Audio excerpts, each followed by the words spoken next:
and trying to get the Ayatollah to go hide somewhere.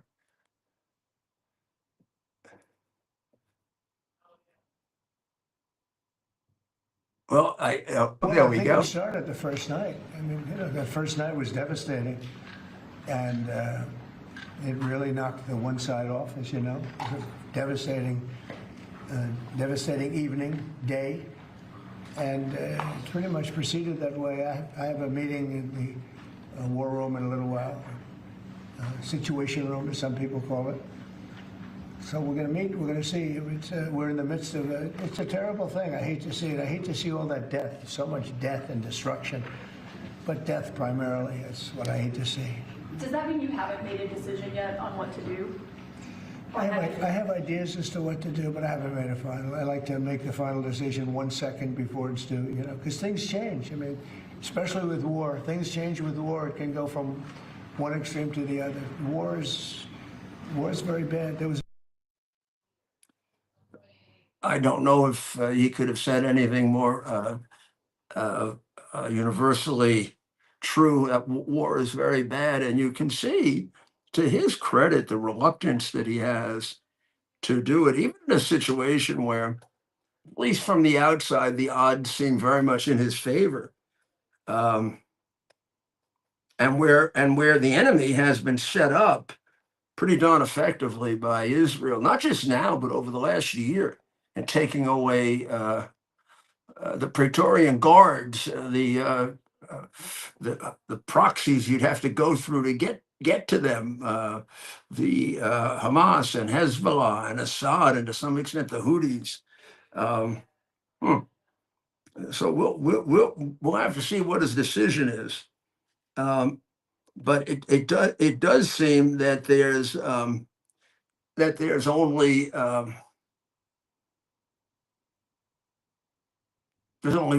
I can't say there's only one choice, but what he's been saying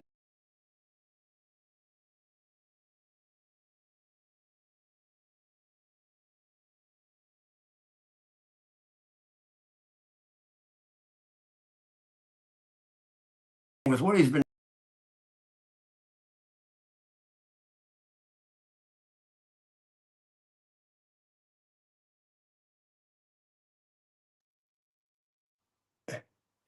I hope we're back nice and solid and live now. I know there was an interruption. Ted, would you communicate with me that we are? Because I'd rather not be talking to no effect. We're still on.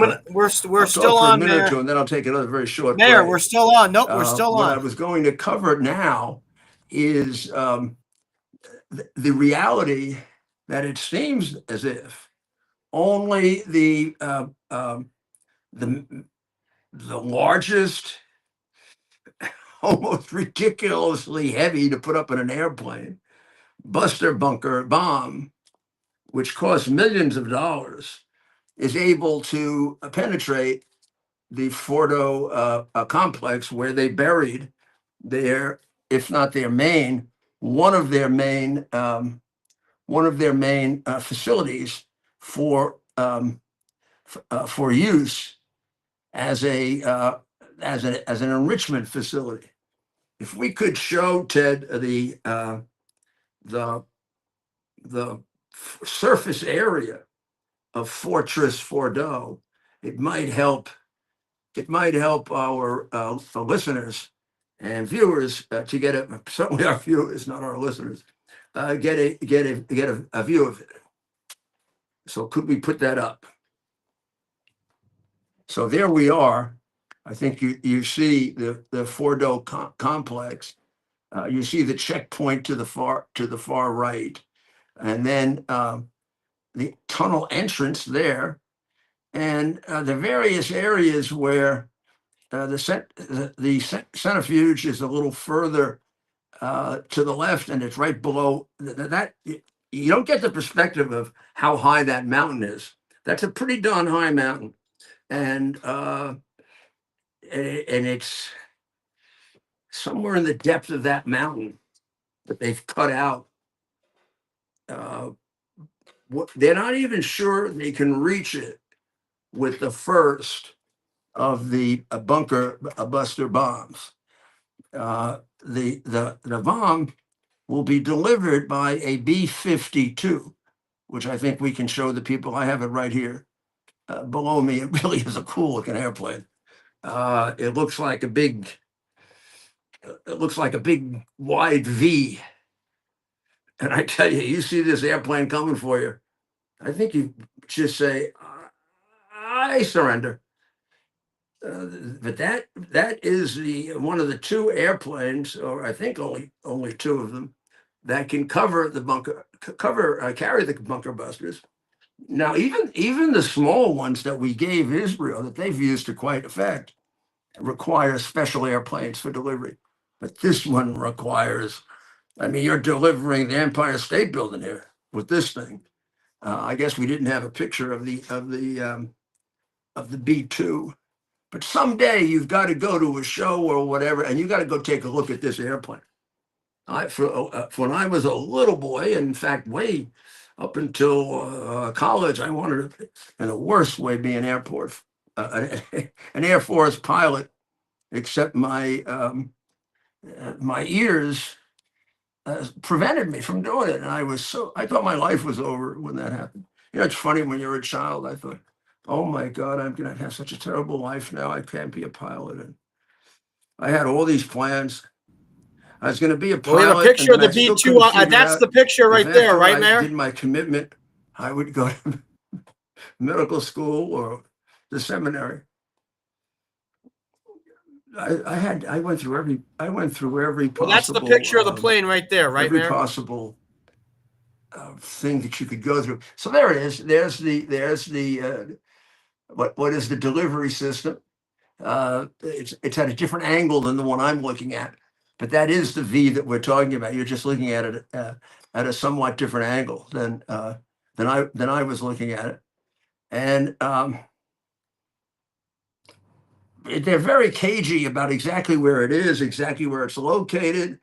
Um, it is quite possible it'll fly a very, very long distance, get refueled, deliver its incredible bomb, and then go back to the United States or to the home base and not stay in the region. It is also quite possible we'll deliver more than one. Um, you have to understand how this works. I mean, how this bomb works. They're designed to penetrate deep into the earth and to get past any form of any form of any form of obstruction. Now, the use of depleted uranium in some of these busters poses environmental and health risk and the risk of radioactivity. But nuclear busters like the B-6111, which is the one that they presumably going to use, combines a massive penetrating abilities with nuclear explosive power, and it does, if things go wrong, have a bit of a fallout issue that we're going to have to be aware of. It doesn't necessarily have to happen, and there are protections against it. But it is when you take a medicine and they tell you the side effects and they say there's a 5% chance or a 10% chance. Of course, we'd be dishonest or less than honest if we didn't say there is some chance of a fallout mitigated by the fact it's happening deep in the earth. And it really does depend on how deep in the earth it is. So these caves in the ground, I mean, the caves in Afghanistan had some of these problems. And these bunker buster bombs were enormously helpful to us. But we've never had one of this penetration. And they also set off multiple explosions. So the way they get down to so deep in the earth is they get down there by progression. First, there's a major explosion, then a big opening, and then another major explosion and another big opening. Inside the steel casing, there's something like 650 pounds of tritonal explosive, which is a mixture of TNT 80% and aluminum powder 20%. And the aluminum powder uh, enhances the ability of the TNT to rattle things and split things open. And the speed with which it happens is so fast that it reaches depths sometimes even unanticipated. And at the front of it is a laser guided system that is looking looking precisely for the nuclear material. The finished bomb is known as the GBU-28 or the blue BLU 113. It's 19 feet long. It's 14.5 inches in diameter, which isn't much, right? And how about it weighs 4,400 pounds stuck on an airplane? So much for they can't have heavy people on airplanes. And it's dropped from for an airplane so that the tube develops a great deal of speed.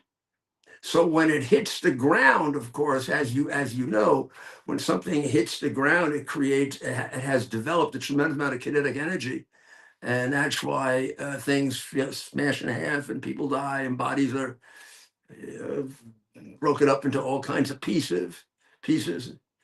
When the bomb hits the earth, it's like a massive nail shot from a massive nail gun. It penetrates right away about 100 feet. And then it begins successive additional explosions. Um, so,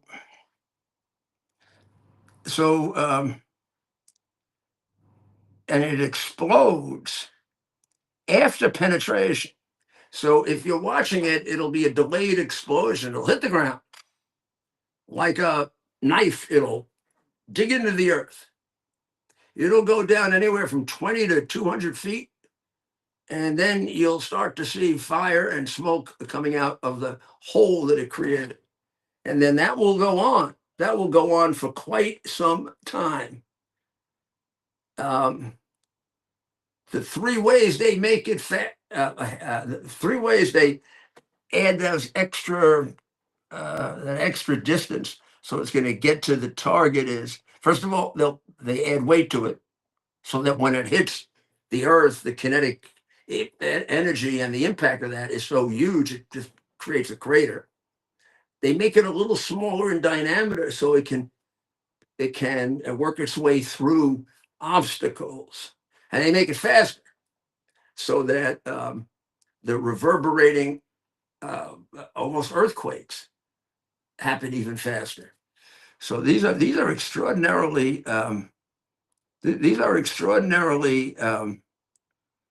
complex, very, very complex bombs, and they are about the closest thing without their own individual fallout problems in nuclear weapons. The fallout problem they create is somewhat different. The fallout problem they create is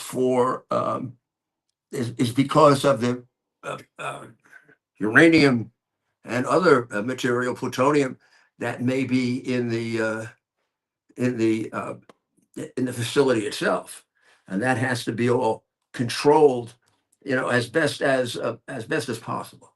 So we're going to take a short break, and we'll be right back. U.S. Army Major Scott Smiley paid a high price serving our nation. Scott was leading his platoon in Iraq when a blast sent shrapnel through his eyes, leaving him blind and temporarily paralyzed.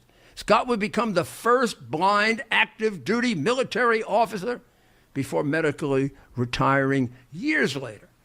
Thanks to friends like you, the Tunnel to Towers Foundation gave Scott and his family a mortgage-free, specially adapted smart home. Show your support for America's heroes now. Donate $11 a month to Tunnel to Towers at T2T.org.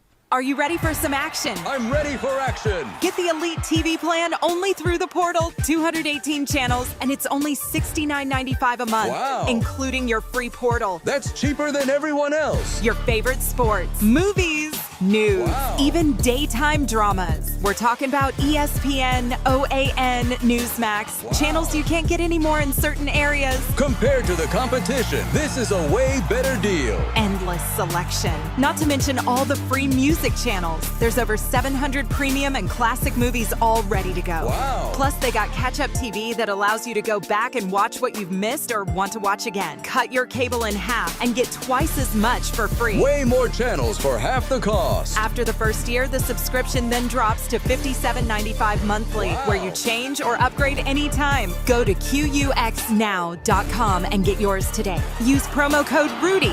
Act fast. These deals are selling out.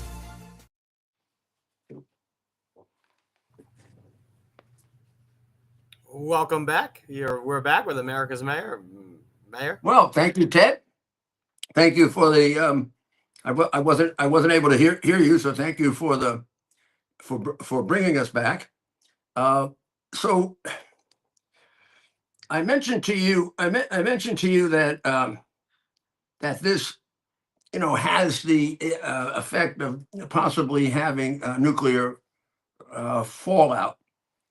The only good news I can tell you about that is that was always the case. I mean, the reason for that is not what we're delivering. We're not delivering any nuclear warheads. It's what they're building, right? And of course, the further advanced they are, the more they're going to hurt themselves. But it is in the middle of the Semnon Desert, which is gigantic. And I don't know where the closest populated area is. I seriously doubt within any area that would be affected by it. It would have been the height of foolishness to build it any other way. Now there is a debate, and it's one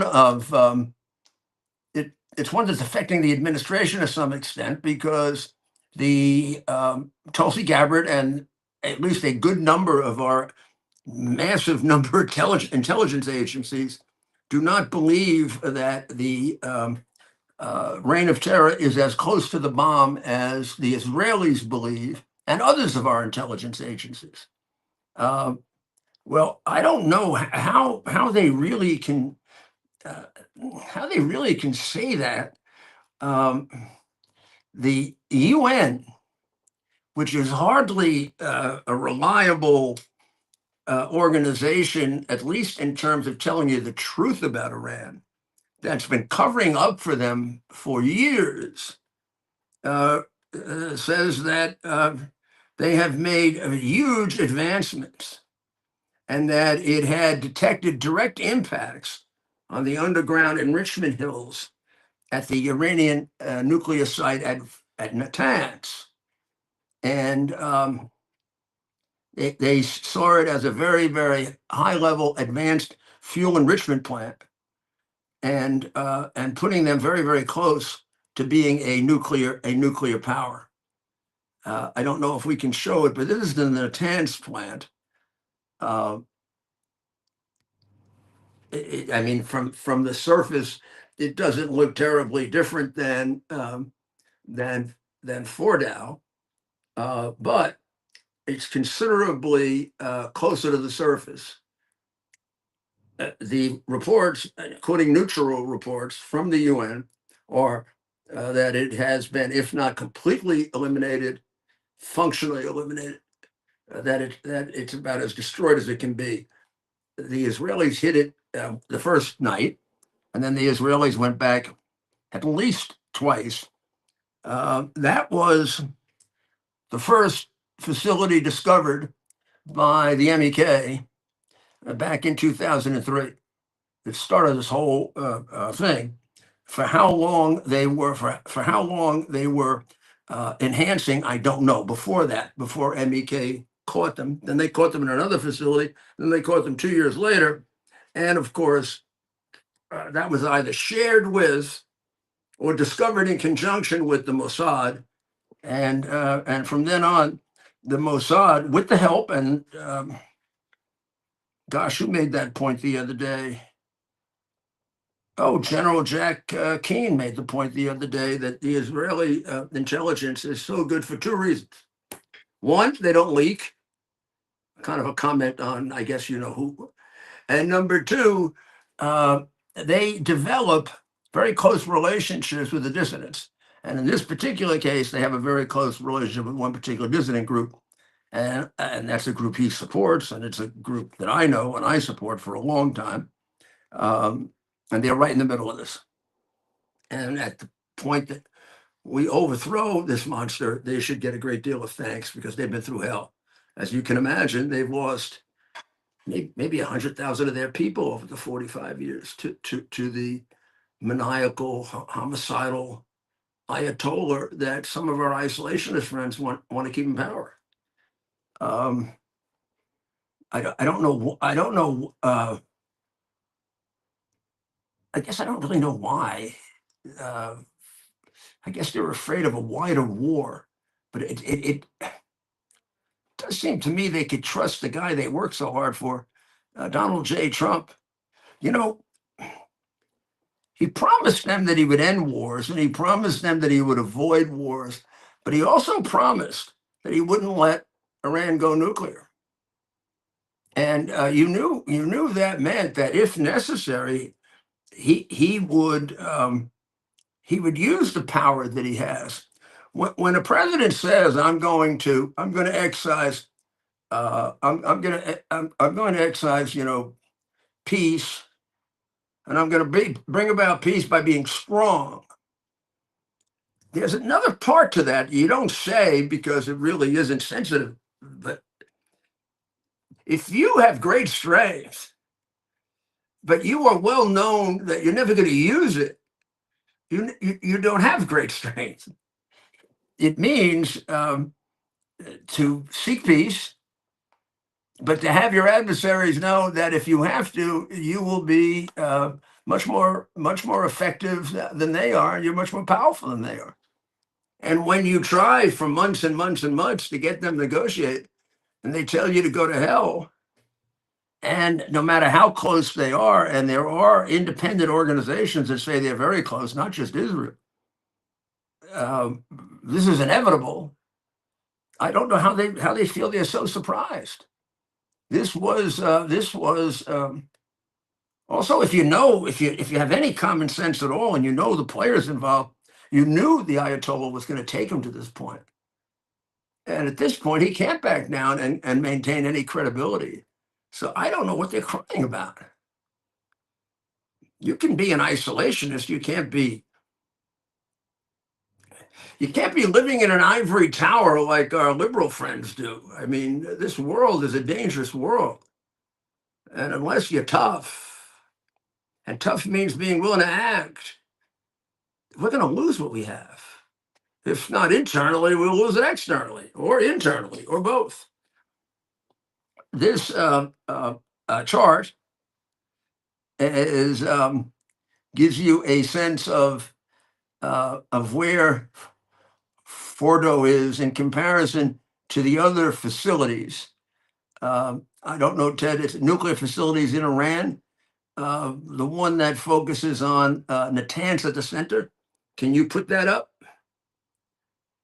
That you'll see that it's very interestingly, it's very, well, that's actually the other one, but let me see if I can get to that one. I'll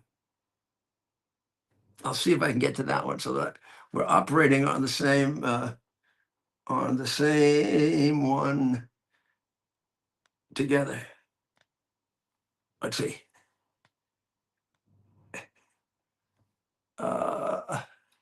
That looks like it. Yeah. Mm-hmm. Yeah. I have the same one now. So this one, unfortunately, doesn't have Fordo on it, but you can put Fordo on it. Oh, there it is. There's Fordo. Exactly. Okay. It's missing Banaj up in the north. There's a base up in the north that's right on the Turkish border that they have hit. Sensitive hit because you don't want to go over the line and hit Turkey. But you see how close together Natanz and Fordo is. Now, if you they're they are pretty much concentrated in the center of the country, aren't they? You've got Chin, which is way down in the south, Boucher, which is way down in the south, Bonar, which you don't see, it's up way up in the northwestern corner of Iran, and right next to the Turkish border. Yeah, beyond Iraq. So all of those have been hit. They've all been hit. The quality of the hit, the quality of it, the extent of it, I don't know. I do know the Natanz one, which is the most important one, was pretty darn complete, if not totally complete. They're also taking out surface-to-air missiles in large numbers, so that the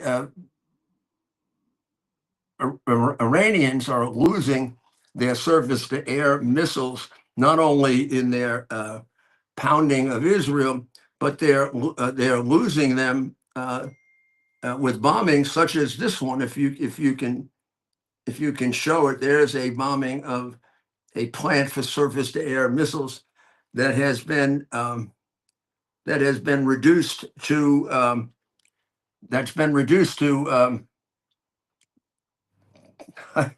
I guess rubble, or just about nothing.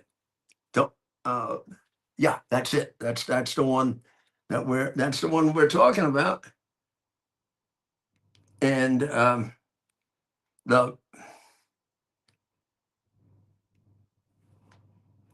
so where are we? When? How much longer? Is there an advantage in waiting? I don't know. I don't know. The Wall Street Journal did an editorial today, basically saying that hitting Fordo is an imperative, and that and it tries to take on and rationally answer the objections of the isolationists, and it does a good job, I think. Let me see if I can try this for my friends. The world is extraordinarily complex. It does not yield itself to an ideological solution. If it did, we either would be perfect now or gone. It's the mistake that all zealots make. It's the mistake. It's the mistake that many activists make. That their philosophy covers everything. Now, believe it or not, this was a weakness of some of the very greatest philosophers. Even though they all began saying they don't know, they all, not all, but many of them finished by believing theirs was the only valid explanation for all the intricacies of life. Isolationism is not an end in and of itself. Isolationism does not necessarily bring you peace any more than intervention, will bring you peace.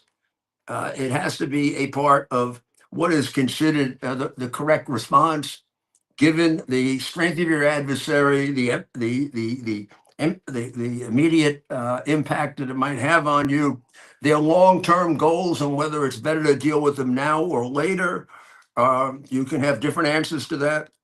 But to put yourself in a isolationist or interventionist box and then have that same reaction to everything that comes up is a very useless way of dealing with things.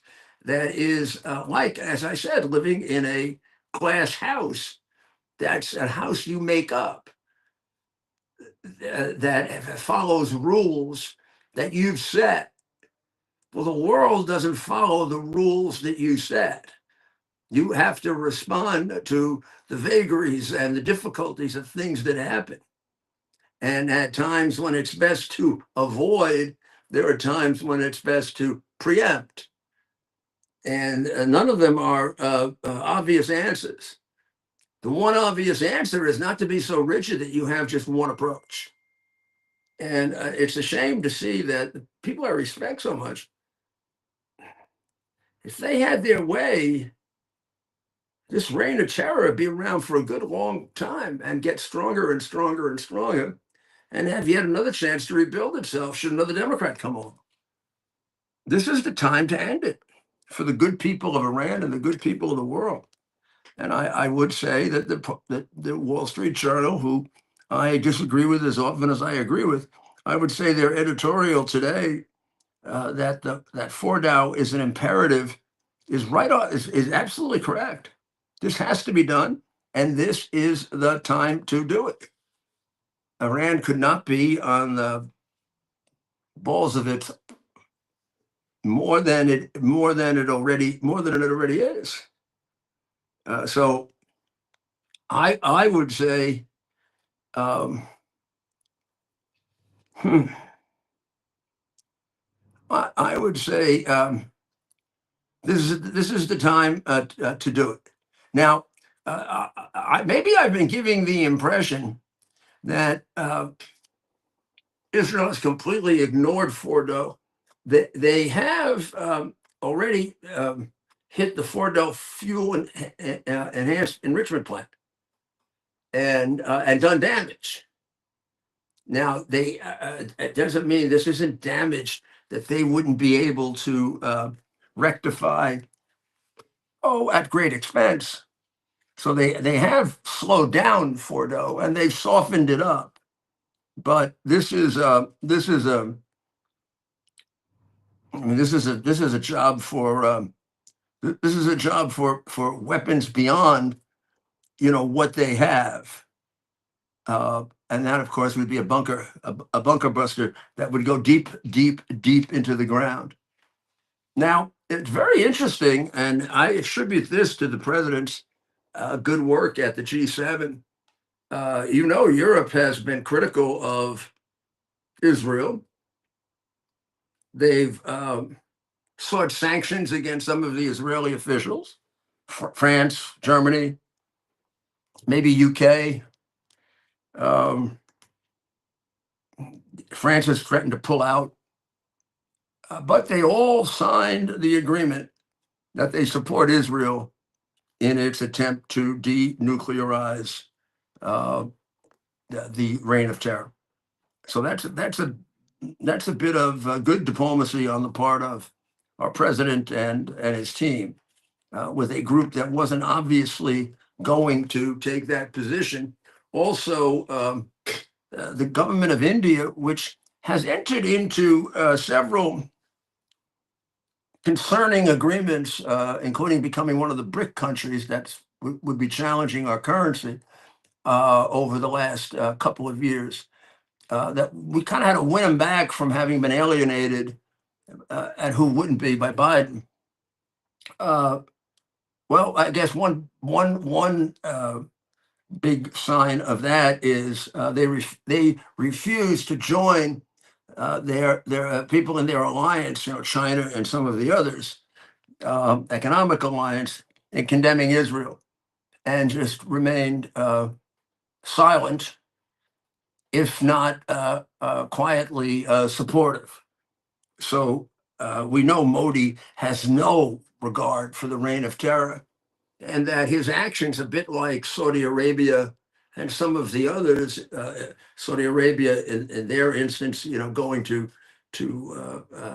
Iran to try to patch things up because of the possibility there'll be a nuclear power and Saudi Arabia will not. India being left out in the cold by a regime that was exceedingly, excessively pro-China in many respects, had to find some cover. And I think that those covers will be taken off a bit at a time. So here a nice big one was taken off, and he has now taken the view that this is a necessary thing for Israel to do. Now, as we say all of this, the mutual strikes back and forth are still taking place, probably as we speak, although it's morning hours there now, so or well, afternoon hours there now, so I don't know exactly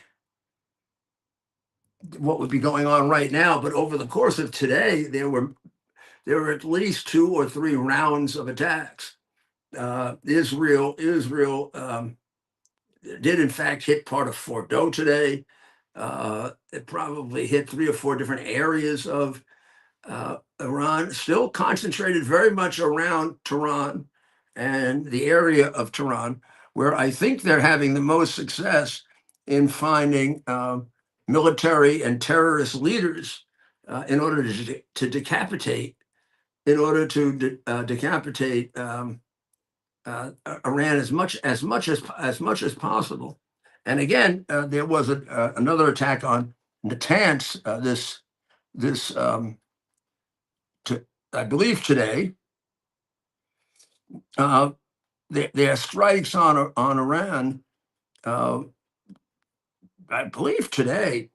You'll see they're located. If we can put up Israel strikes in Tehran since Friday, the map that shows that, you'll see. We have that, Mayor.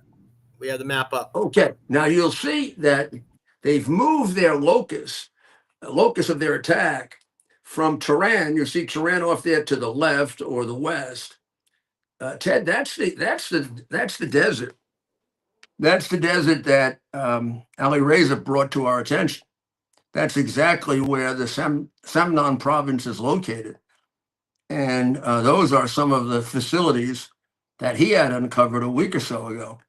Parchin is not. Parchin is a long-term military base. But some of these, including the command center, I think represent they're taking out the missile production capacity, and more than that, what I would call the missile extension capacity of the reign of terror. And that is to have the delivery systems be bigger and bigger and bigger with a much greater distance, so that they can hit every part of Israel, then eventually hit Saudi Arabia, then eventually hit European countries, and eventually be able to come across the Atlantic and attack their real enemy, the Great Satan. Why we would like to give them cover doing that and justify that with this title isolationist, and therefore disadvantage our country in a most profound way, is very, very hard, very, very hard for me to understand. So that today, that was one of the main. Although I have to say, not one of the main. Today they hit a multiplicity of targets. On the other hand, yes, Iran did attack Israel today.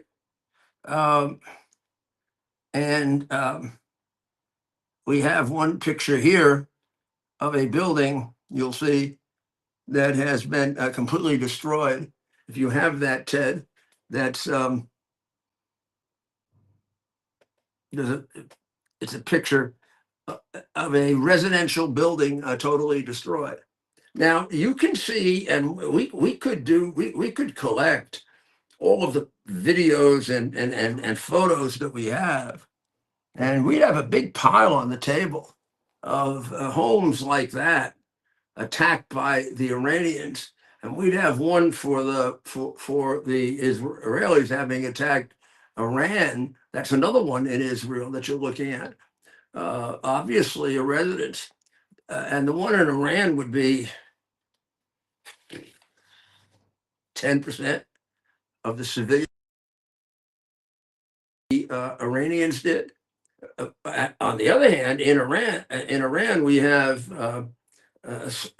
5 or 6 nuclear enrichment facilities, numerous airports, military installations, where homes are involved.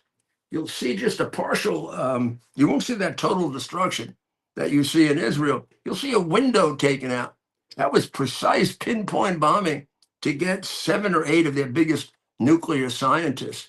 I mean, that's quite a difference between a country that is carrying on an absolutely necessary, critical defense of their country against annihilation, with an attempt to do the least amount of damage to the innocent population, as opposed to a country that's focusing almost solely on the innocent population. We haven't seen many soldiers killed. We haven't seen any bases taken out by Iran. We have seen a great many buildings that have apartments taken out. Brutal barbarians. That's why they're known as the Reign of Terror. That's the name I That's gave right, them. Mayor. And we're well into soccer time now. And what is your message? What is your message as we appear to come even closer and closer to being even more directly involved in this conflict? From the day the Ayatollah came back and promised that he would go to Qom and act like a austere, quiet, a religious leader, and instead double-crossed the whole country because, among other things, this so-called religious leader is an amoral liar, and took over the country immediately with demonstrations planned all throughout the country with his gangster mullahs. From that day on, or maybe from the day that he took American hostages and tortured them for 444 days, this should have happened. America, I don't want to say too little, too late. It isn't too little, it's a lot. It is too late for the people that died as a result of him. This is a Hitler that should have been taken out, before the Holocaust. Now, I don't know how many people he's killed. I have the books at home from MEK that have document about 100,000 people. This guy should have been taken out way back. Carter should have done it when he took the hostages. He was very weak then. It'd have been over. Maybe they would have made the mistake of putting the Shah back, which would have been a tragedy because we would have had to face it again. Because, the Shah was better than him, but that's not much better. The Shah was still a murderer and a massive thief, and his people took a lot of money out. So now's the time to remove this guy, to let the National Council for the Resistance in Iran take over on a very, very tightly controlled short period of time, with a group of principles that Madam Rajavi has already circulated, and has the support of an equal number of Republicans and Democrats in the House and Senate. That's somewhere around a couple of hundred, maybe more. You could insert them right away, and with a minimum of help. They say they don't need any at all. You could start to get going toward a non-nuclear Iran, an Iran that's willing to grant total and complete freedom of religion, freedom of speech, peace with Israel, peace with Saudi Arabia. And from what I can tell, and I think you too, because you've watched this with me, that's not some kind of a dream. That gets reflected, and was getting reflected almost every day in some part of Iran. Every city in Iran has had demonstrations against the Shah, some of them going so far as to call for his death, which means that's certain death for you.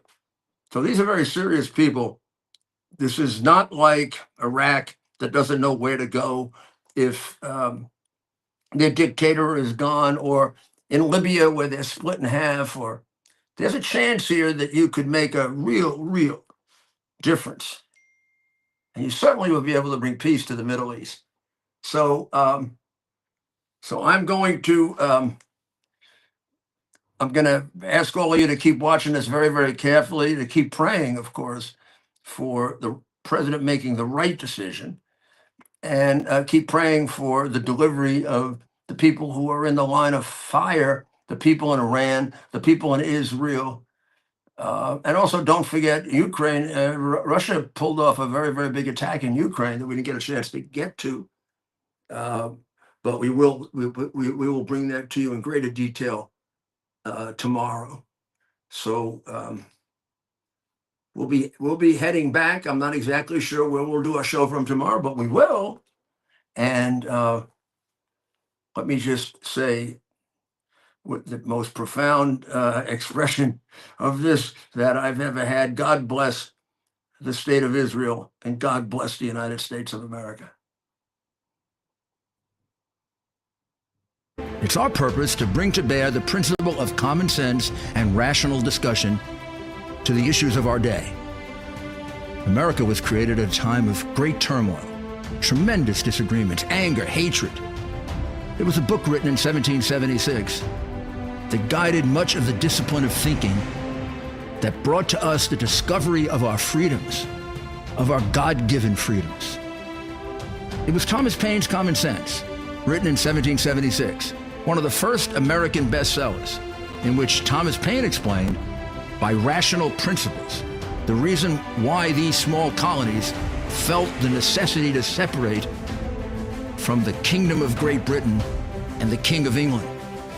He explained their inherent desire for liberty, for freedom, freedom of religion, freedom of speech, the ability to select the people who govern them. And he explained it in ways that were understandable to all the people, not just the elite. Because the desire for freedom is universal. The desire for freedom adheres in the human mind, and it is part of the human soul. This is exactly the time we should consult our history. Look at what we've done in the past and see if we can't use it to help us now. We understand that our founders created the greatest country in the history of the world, the greatest democracy, the freest country, a country that has taken more people out of poverty than any country ever. All of us are so fortunate to be Americans. But a great deal of the reason for America's constant ability to self-improve is because we're able to reason, we're able to talk, we're able to analyze,